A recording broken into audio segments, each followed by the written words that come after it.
Este é o Poder Público, a semana em debate pela secção de política do Público.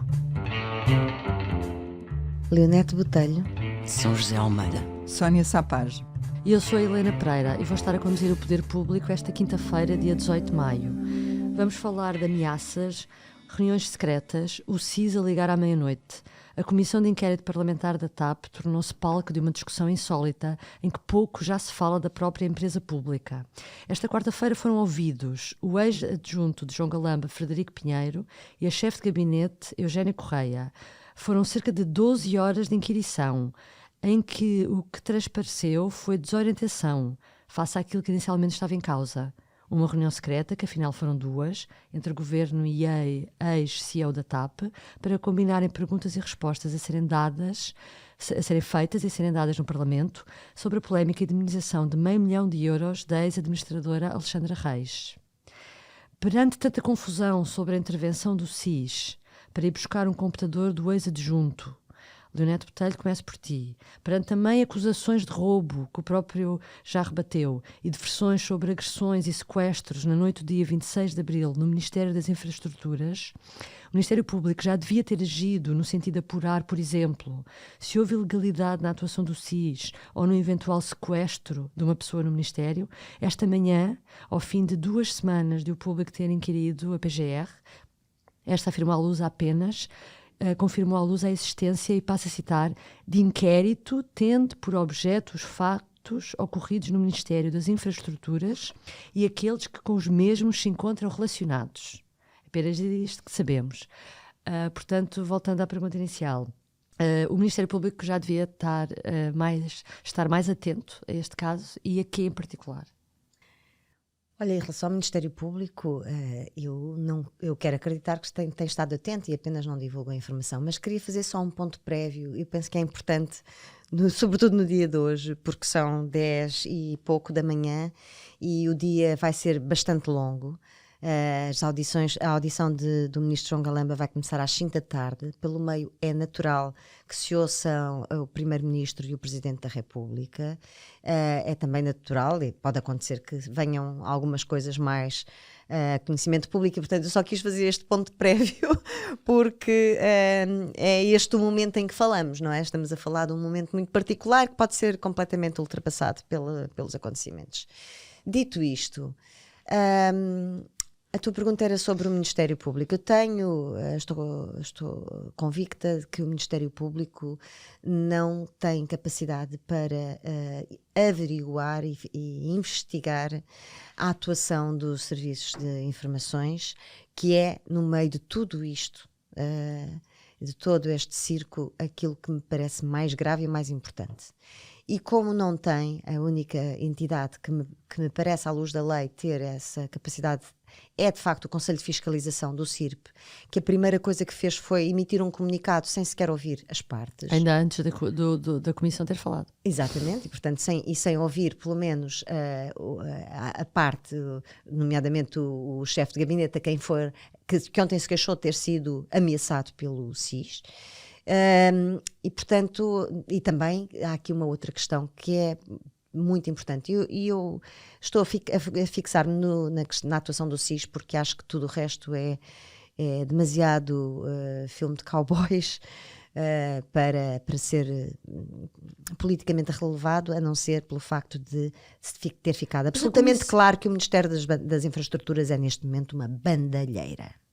Mas a Comissão de Fiscalização não tem poder de sancionatório, por exemplo? Como é que é a única entidade que pode ver aqui a questão, se a lei está a ser cumprida ou não? Os serviços de informações não se colocam exatamente ao nível digamos, do escrutínio normal, não é? Portanto, estamos a falar de um escrutínio, sobretudo político, que tem que ter consequências a nível político. Portanto, teria que ser o Primeiro-Ministro a agir sobre o Conselho de Fiscalização para fazer um trabalho sério, teria que ouvir todas as partes, demorar o tempo que necessitasse. O Ministério Público demorou 15 dias para dizer que está a investigar uma coisa que o Conselho de Fiscalização demorou 24 horas, 48 horas no máximo, sem ouvir as partes, para tomar uma posição que diz inamovível. Quer dizer, há aqui qualquer coisa que não bate certo, não é? Portanto, aqui estamos a falar de uma situação, a meu ver, bastante grave. Em relação ao Ministério das Infraestruturas, o que ficou claro é que havia muitas questões que ficaram claras, nomeadamente os arquivos, a forma como, de ligeira como é feita a intervenção, acionado o SIS, que é não é a chefe de gabinete sequer, é a secretária da chefe de gabinete que liga ao secretário-geral da PCM. Não, e não sabem o número sequer do SIS. Primeiro não sabem para onde é que vão ligar. Portanto, ligam para a PCM a pedir o número. Estamos a dizer assim, quer dizer, é mais fácil acionar o SIS do que chamar a polícia. Não sei se já repararam, é mais fácil. Porque, por exemplo, para chamar a polícia a essa noite ao Gabinete das Infraestruturas foram precisos pelo menos 4 telefonemas. Telefonou o Frederico Pinheiro, telefonou o Ministro, telefonou o Senhor da Segurança do edifício, telefonou um membro do Gabinete. Quer dizer, e a PSP vai, abre a porta àquela pessoa que está supostamente sequestrada, mas que afinal era um agressor que não era. Ainda é a questão do sequestro. Não se percebe se o Ministério Público, quando fala em factos ocorridos no Ministério das Infraestruturas, o que é que está a falar? Se também está a falar do eventual sequestro, tudo que é um isso crime tem público. o seu relevo, mas não é a questão fulcral. Do Frederico, Pois, não sabemos. Aquilo que eu receio no meio disto tudo é que com tanto facto, com tanto caso de faca e alguidar e de contornos de telenovela, se perca de facto o essencial. É porque é que isto aconteceu? Quem é que quis omitir o quê à Comissão de Inquérito dentro do Ministério das Infraestruturas? Alguém quis omitir informação relevante à Comissão de Inquérito? E porque é que e também explicar como é que de facto, quais são os mecanismos e quem são os responsáveis por acionar o SIS, e se é possível de facto que um funcionário governamental possa de facto acionar o SIS da forma como ficou claro que foi feito desta vez. São José, também achas que isto é o mais grave, a questão da atuação do SIS? Olha, eu acho que é tudo bastante grave, na minha opinião. É evidente que esta situação do SIS a agir à noite, pressionar por telefone, ir buscar o computador à rua, é grave, não é? Aduzindo a isto tudo que a Leonete diz, que não se percebe o âmbito, não é, da fiscalização e quem é que devia ter inquirido ou não, ou quem é que está a inquirir a atuação do SIS. Mas eu acho que é tudo igualmente grave e que dá uma imagem péssima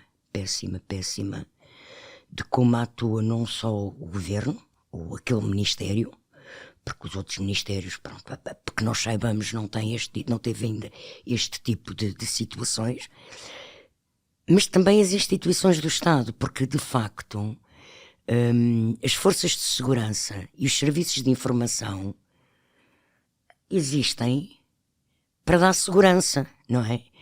Não é para andar a ameaçar e a funcionar neste esquema, ainda por cima num país que teve uma PIDE, não é? Quer dizer, se há coisa que em Portugal é sagrada é que as polícias não agem à noite. Não agem. Nem sobre cidadãos comuns. Ele não tinha sido formalmente acusado de nenhum crime. Não é? Eu acho isto tudo muito triste. A chefe de gabinete e se fosse acusado de um crime também não era caso para o SIS. Pois. A questão que eu coloco é que eu acho que essa também é uma questão fulcral. Que grau, o que haveria de mais importante naquele computador? Porque de facto de facto o computador foi feito tudo para travar aquele computador, para assegurar o computador. Mas tudo. Não faz sentido que sejam só as notas também, não é? Pronto, a questão não é só as notas e os documentos da TAP. Não pode ser, senão o SIS não a informação aí. que tenho é que, e escrevi isso no Público de hoje, é que o computador teria acesso a plataformas do governo, que assim, isso sim, a introdução exterior nessas plataformas poderia pôr em causa segredos de Estado. É curioso que ninguém tenha falado Mas nisso. ninguém falou ainda nisto. Se houver credenciais que aparentemente ele não tinha. Esta explicação foi-me dada, não é? Mas Eu ainda não ouvi ninguém falar nisso, porque ontem a chefe de gabinete Disse o continua a contrário. falar da TAP e dos Exatamente. documentos da TAP. Que estão em Não, vários ali- sítios, ali- para além do Ministério, ali até na duas- Comissão Só Europeia. não estão onde deviam estar, que é no arquivo E do ela diz que a culpa é Ministério. do Pedro Nuno Santos, que é a anterior Claramente. equipa. É. Claramente há ali duas narrativas. A narrativa dele que diz o meu computador era muito importante porque tinha notas que provavam uma coisa que andava a ser negada, e a narrativa do Ministério que é o que havia no computador eram Segredos de segredos de Estado que aparentemente nem deviam lá estar, porque enfim, ele não era uma pessoa credenciada para ter acesso a eles. Mas o que se percebe é que havia estas duas há estas duas narrativas, e eu acho que a resposta há de estar aí no meio. Alguma Pois, se Se coisa algum que dia vamos saber as se algum dia verdadeiras souber. respostas. Agora, uma coisa, não havia segredos de Estado. A informação classificada tem 4 níveis. O segredo de Estado é o topo. A informação que estava lá era a mais baixa, que é os documentos confidenciais, que por acaso, já agora não é despiciando, foram classificados na véspera dos documentos irem para a CPI por sugestão de Frederico Pinheiro. Exato. E por isso é que... Isso também, essa Por isso é que história dos nada documentos disto faz classificados sentido. também nos faz pensar que a classificação de documentos é do mundo em que os documentos eram apenas em papel. Porque hoje em dia já não A faz chefe de gabinete sentido. teve muita dificuldade em explicar isso. O que é que era Exatamente. classificado? Ela explicou. E depois que falou o do que era original, já classificado não há documento. Eram as impressões que foram tiradas do Exato. computador do ministro, do Frederico Pinheiro, do ex-adjunto. As impressões em papel é que foram classificadas. Mas, então, e o que estava no computador não estava classificado? E ela, não estava, porque o que estava era em papel, mas ao mesmo tempo aplica-se o regime, a impressão que... quer dizer, É que essa parte não faz sentido nenhum já, e hoje ele em dá a dia. entender que aqueles documentos circulavam por imensa gente, Uhum. incluindo gente que tinha de pôr em prática aquele plano e que não tinha acesso aos Exato. documentos, Há pessoas que de supostamente. certeza que tinham aqueles documentos se calhar nos seus computadores e que nem sequer sabiam que ele tinha sido classificado. Ou seja, não, Exatamente. Não é? Eu acho que é melhor pensar também um Mais. bocadinho É sobre a demasiado, classificação que é hoje em O dia. Frederico Pinheiro disse que tinha impressões em casa, levaram-lhe o computador, mas ele tinha impressões dos documentos. Ele só Isso entregou não o tem na computador comissão. depois de fazer um backup, ok? Portanto, foi isto. As 2 horas entre ir ao Ministério e entregar o computador serviram para fazer um backup. Aliás, isso ele próprio assumiu, porque foi ele, antes de receber o telefonema do SIS, que enviou um e-mail para o SEGER e para o Ministro e para a chefe de gabinete a dizer que queria entregar Devolver. o computador. Já tinha tirado tudo o que precisava Claro. do computador. Portanto, quer dizer, estamos a falar de... É como se vivêssemos num mundo Bom, analógico. Eu acho de qualquer forma que foi uma exoneração demasiado agressiva, tudo isto. Nunca ouvi falar numa exoneração que É acontecesse absurdo, assim. é absurdo. Tão rápida, tão agressiva, telefone. tão violenta. A oferecer tão... 2 murros. E isso Agora, é de com um facto o que é pormenor preciso ser explicado. que a chefe de gabinete deixou claro, que é, primeiro, antes do ministro exonerar, ela própria ligou para o gabinete, assegurou-se que o computador estava no gabinete e só depois é que Exonera. é exonerado. Mas depois não pegaram no computador. Mas Tipo, também depois não, ninguém depois guardou o ficaram computador. de plantão À na espera sala. dele. Foi, ela contou isso tudo. Sim. Ficaram de plantão, por isso quando ele entra, embora não estivessem à espera que ele aparecesse, Havia de uma qualquer das forma havia ali adjuntas uma... ou Mas assessoras que também estava podia logo ter- estava no Exato. Podiam ter corredor. guardado Havia quando ele chegava. o computador também, será assim? Exatamente. Mas Bom, deixa-me perguntar-te avancemos, uma coisa, vá. São José, ainda, sobre isto, que a chefe de gabinete ontem falou e há pouco ias falar disso também, que tem a ver com as regras que os membros do governo têm para lidar com com fugas de informação, com fugas de documentos classificados. Não, Como não é é, que bem, é? não é bem isso. Quando os governos tomam posse, pelo menos com os governos de António Costa tem sido assim, eles têm uma espécie de formação de aula dado pelo Gabinete de Segurança Nacional, pela diretora do CIRP, pelo secretário-geral da PCM, pelo diretor lá da rede informática do governo, sobre questões de segurança nacional, de segurança de Estado, de cibersegurança, pronto, sobre como é que têm que atuar e em que situações de risco têm que alertar o SIS de que se passa uma situação de risco. E depois, eu já nem pus isso na notícia, porque isto era ao nível da formação dos ministros, não é? Que eles têm esta formação, mas depois os próprios gabinetes de alguns ministérios sensíveis, e o Ministério das Infraestruturas é muito sensível ao nível da segurança nacional, porque tem os aeroportos, tem os comboios. Eu acho que o ministro até faz parte do Conselho de Segurança Interna, do Pronto. Sistema de Segurança Pronto, Interna. mas portanto, Serviços é de muito Segurança importante. Interna. E aliás, João Galamba, no anterior Ministério do Ambiente, já teve essa formação logo quando assumiu como secretário de Estado na área da energia. E, portanto, depois nestes ministérios mais sensíveis, há até uma pormenorização por parte do CIRP de como é que estas questões são lidadas. Portanto, este procedimento... Mas a chefe de gabinete nem sequer sabia o telefone para onde ligar. Não, mas sabia que tinha que ligar. Ela mesma assume que sabia que tinha recebido indicações do CIRP. Sim, exato. Pronto, eu continuo a achar que isto está tudo muito mal explicado e temo que nunca vamos conseguir saber o que é que de facto, o que é que está, porque há aqui vários interesses. Ficámos a Vários saber que o interesses. ministro telefonou para a PSP. Ficámos a saber que o ministro telefonou para vários ministérios, inclusive para a Ministra da Justiça, Mas para não falar ligou com a para as PJ. secretas. Agora, quando é para acionar os serviços de informações de segurança, é a secretária da chefe de gabinete. Ela diz que foi ela que decidiu. Não Que foi o ela ministro decidiu, que a ela instruiu, aliás foi disse ela que que essa, de decidiu. acordo com as tais orientações, Porque que serão seguiu essas orientações. Mas essas orientações têm que ter a ver com aquilo que está previsto no âmbito da atuação do SIS e que não é informação classificada. Quem tem que gerir a informação classificada é uma coisa chamada Gabinete Nacional de Segurança. Não é o SIS.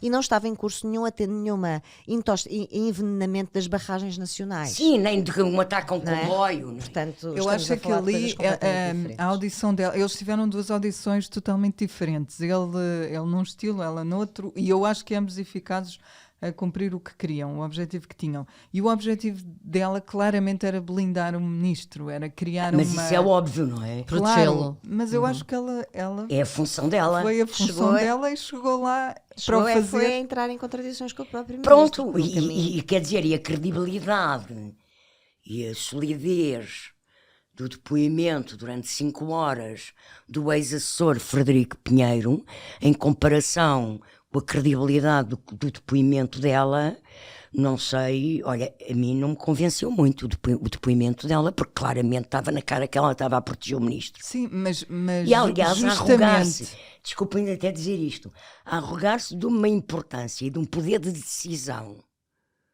dentro do gabinete do ministro. Então ela é que manda no gabinete do ministro. Mas o próprio Frederico deu a entender que muitas coisas era ela que decidia. Desculpa lá, mas quem é aquela senhora? Esse é um dos meus grandes receios, é que isto, grande parte disto não tenha passado de um problema de egos, Pois. de quem manda em Quem? quê, É. o que mostra claramente que Então ela ontem chegou a a dizer a cadeia certa altura hierárquica que ela é que política manda. não está a funcionar.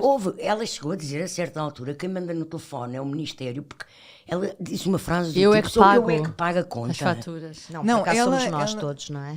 Eu acho que a Leonete tem razão. Eu também tive a sensação de que num determinado momento aquilo já parecia uma guerra de egos.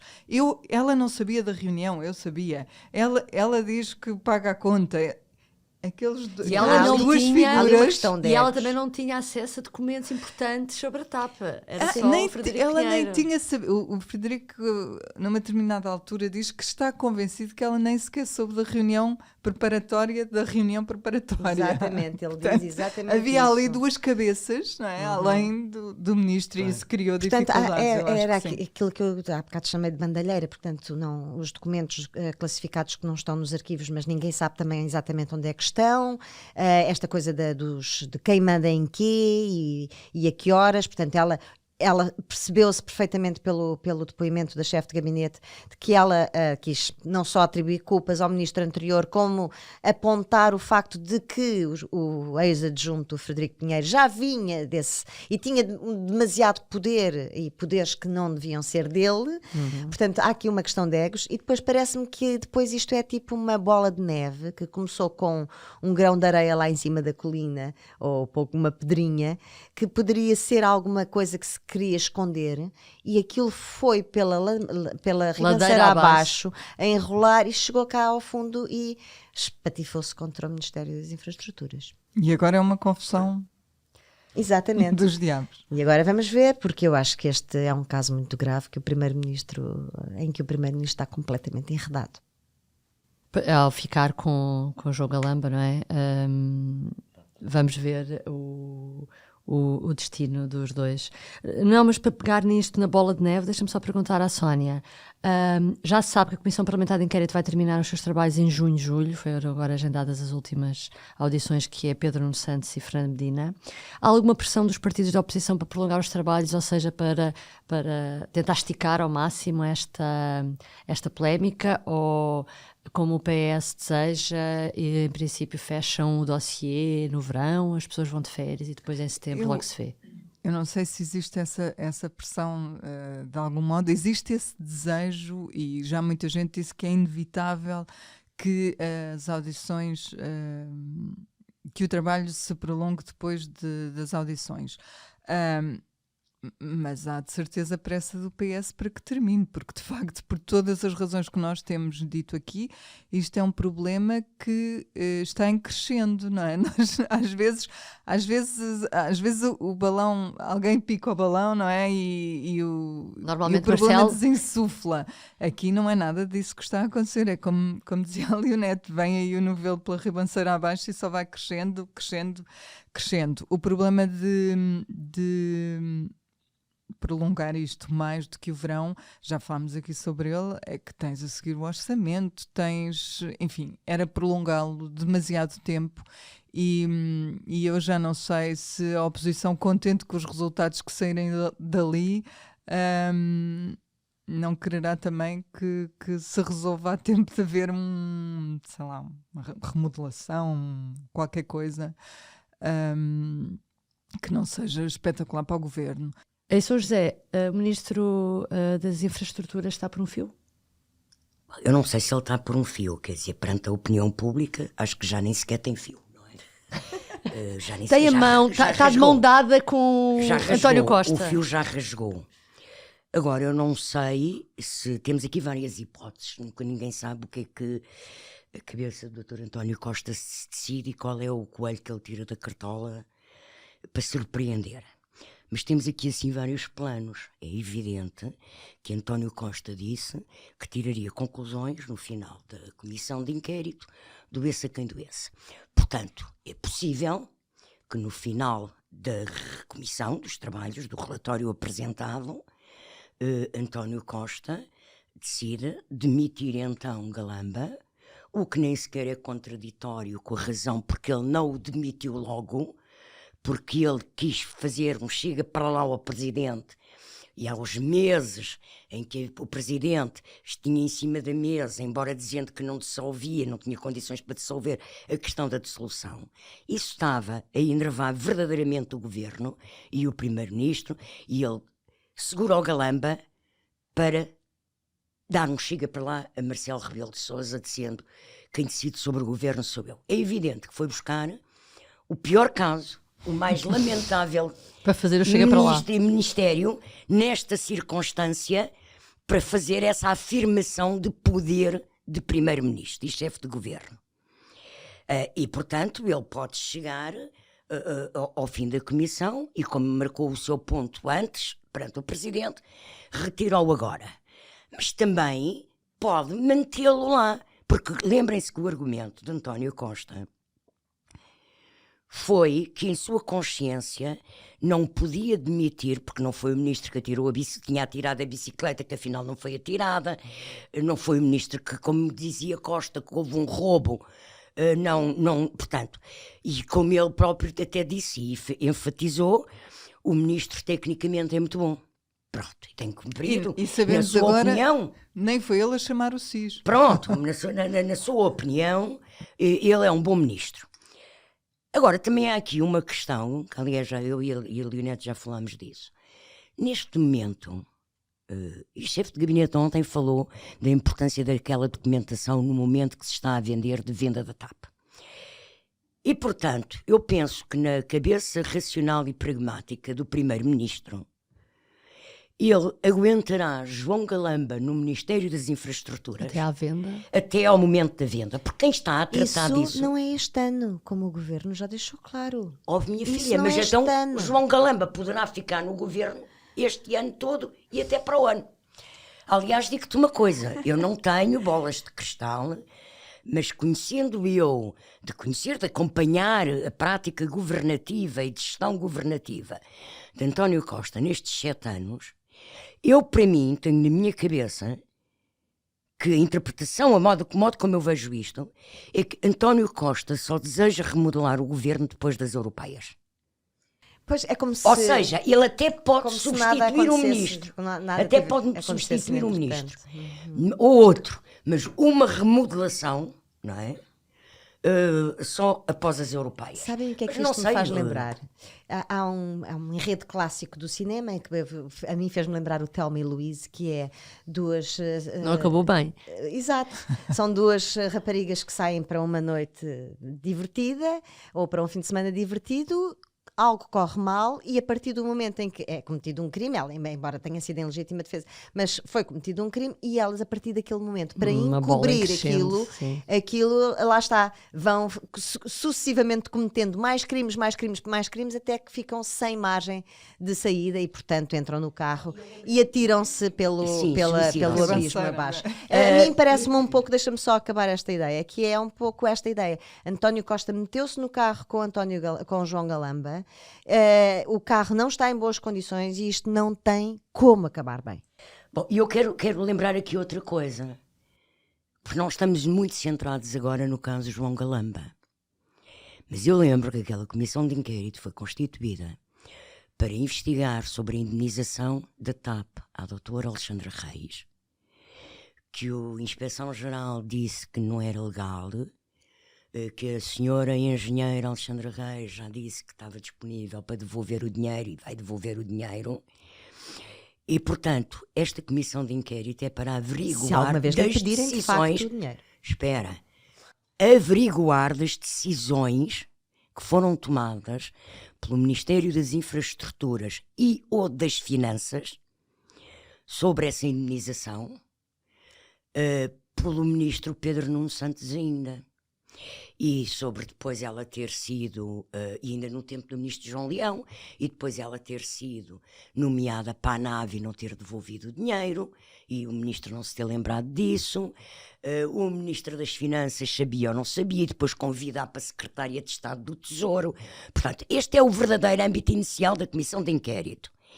E, portanto, eu temo que nós agora estamos muito empolgados com o Western Galamba, mas...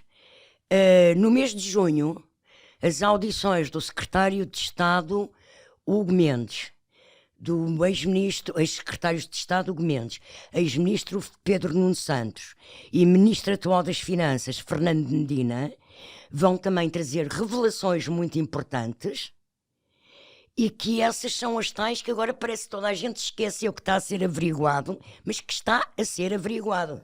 Não, e repara, o relatório final da comissão há de ser sobre esse assunto. Sim, sobre esse assunto. Isto há de Embora ser um possa episódio. Sim, mas terá referenciais, Claro. não é? Mas há de ser um episódio porque o sim, filme porque grande. a questão de fundo é como é que foi decidida a indenização e por quem. E todos os outros passos subsequentes dela acabar a ser secretária de Estado do Tesouro Sim. e admitir-se no dia a seguir poucos dias depois do Natal, não é? O que só mostra como a TAP é explosiva, não é? Explosiva e como contagia tudo e todos. E o que só mostra a relatividade da forma como é encarado o dinheiro, o nosso dinheiro no governo. Porque uma coisa, quando é para pedir a devolução de Era isso que eu ia indenizações mal perguntar, é que esta pagas, semana ficámos a saber não que se sabe quando. continua Agora, a não haver exigência de devolução de dinheiro. atenção, um computador, cuidado, essa aí não pode ser, tem que se mandar logo o SIS buscá-lo. Sónia, só para terminar, deixa-me só fazer esta provocação por causa do que a São José estava a dizer das conclusões a tirar. Lembro-me também que o Marcelo Rebelo de Sousa, naquela intervenção que fez, ou na entrevista que deu ao público RTP, em que falava de comportamentos patológicos. Será que isto que nós assistimos ou que estamos a assistir é um comportamento patológico para Marcelo? Estás-te a referir a quem? A patológico Do de quem? governo, ele ia estar atento a comportamentos patológicos e se algo disso acontecesse, ele agiria. Eu lembro-me desta palavra, porque é normal na política Sim. falar-se em patológico. Sim, foi na não é? entrevista ao público. Se patologia significa ir gerindo o país à medida que as coisas acontecem, ir gerindo os problemas sem uma perspectiva, sem um rumo, sem uma estratégia, eu acho que é patológico, mas acho sobretudo que é uma característica deste governo. E temos-nos habituado sempre a isso, quer dizer, há um problema... resolve-se de uma forma, depois o problema toma outro rumo, tenta-se uma narrativa alternativa e nós estamos naquela fase em que já nada, as narrativas foram sendo construídas tão em reação ao que estava a acontecer que agora já nada faz muito sentido e já é tudo muito contraditório. Isso é quase patológico. Sim. Vamos ver o que é que considera o Presidente. Para terminar, públicos e notórios, Leonete, qual é o teu? Porque este é um tema da semana, não consegui sair ainda da comissão de inquérito, mas eu não consegui sair, mas Mariana Mortágua conseguiu. E acho que fez bem, sinceramente, na minha Não análise. fez falta?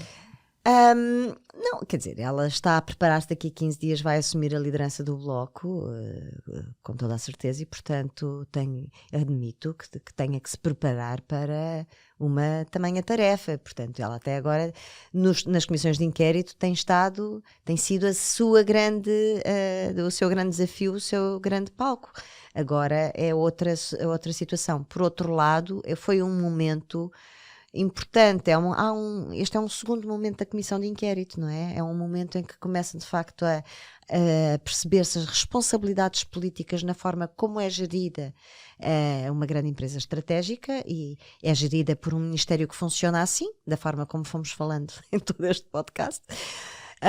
E portanto ela agora tem que olhar, tem que ter uma visão 360 sobre o país e sobre toda a governação, e será ela a dar a cara provavelmente já no próximo debate com o primeiro-ministro no Parlamento, que será logo na semana a seguir a ela tomar posse, e portanto vejo com toda a naturalidade.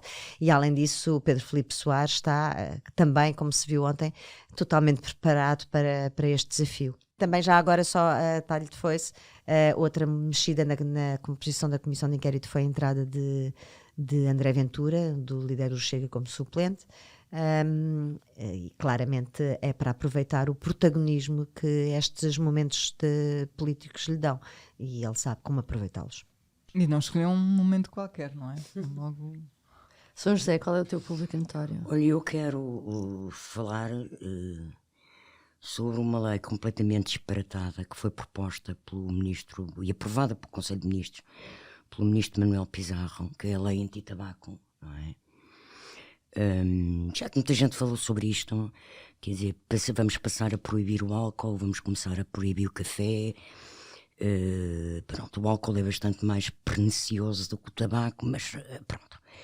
E eu vejo com grande alegria que, apesar li hoje no Público, a manchete no Público, que apesar do governo ter maioria absoluta, o Partido Socialista não está morto e os deputados socialistas não são acéfalos e não abanam com a cabeça que sim e subscrevem qualquer disparate.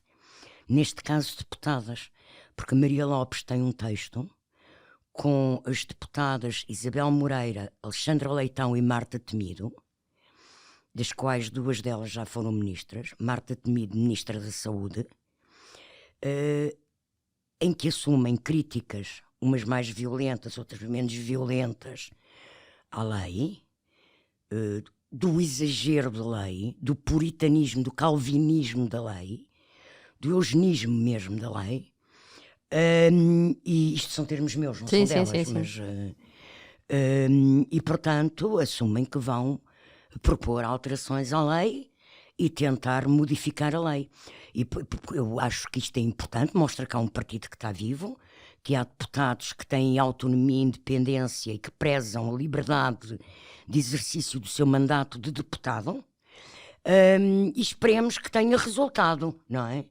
Porque, de facto, se nós vamos ter um país em que vai ser fomentado o contrabando do tabaco, e o consumo do tabaco em termos que já nem o consumo da haxixe é perseguido. Qualquer dia Epá. podemos comprar haxixe, mas não Sim, se vamos pode não, fumar cigarro. com Olha, tabaco. claro, vamos todos passar a fumar haxixe, não sei Sem a fazê-lo tabaco. com quê, sem tabaco, em cachimbinho. Cachimbo d'água, vá. Sónia, qual é o teu? O meu não é sobre uma questão política, é sobre a Comissão de Acompanhamento e Averiguação dos Abusos Sexuais na Universidade de Coimbra, no SES, que é um organismo da universidade, que foi logo avançada praticamente no dia em que se soube que a notícia ia estourar. Eu lembro-me de nós termos dado a notícia de que o SES ia abrir a comissão Foi no logo próprio quando dia. se soube. Exato. E passou um mês e mais de uma semana e de facto nada aconteceu. Portanto, aparentemente, nós damos essa notícia hoje também, aparentemente é mais difícil arranjar quem faça parte da comissão do que parecia inicialmente. E um mês É e 10 quase dias... mais fácil denunciar agressões e abusos sexuais do que constituir uma Uma comissão comissão. para os averiguar. Sim, é mais fácil fazê-los, de qualquer forma. Sim, sim. E, portanto, espanta-me quer dizer, não criticamos tanto a justiça, a justiça é tão lenta e depois, quando é a sociedade civil a tentar organizar uma coisa destas, afinal não consegue. É pena. Enfim. Muito bem, bom, ficamos por aqui. Recordo que estamos a gravar quinta-feira, dia 18, e terminamos esta conversa antes das 11 da manhã. Ainda vai acontecer muita coisa. Obrigada por nos ter acompanhado. Voltaremos para acompanhar também os próximos capítulos. Até breve. Até breve. Até breve. Até para a semana. O público fica no ouvido.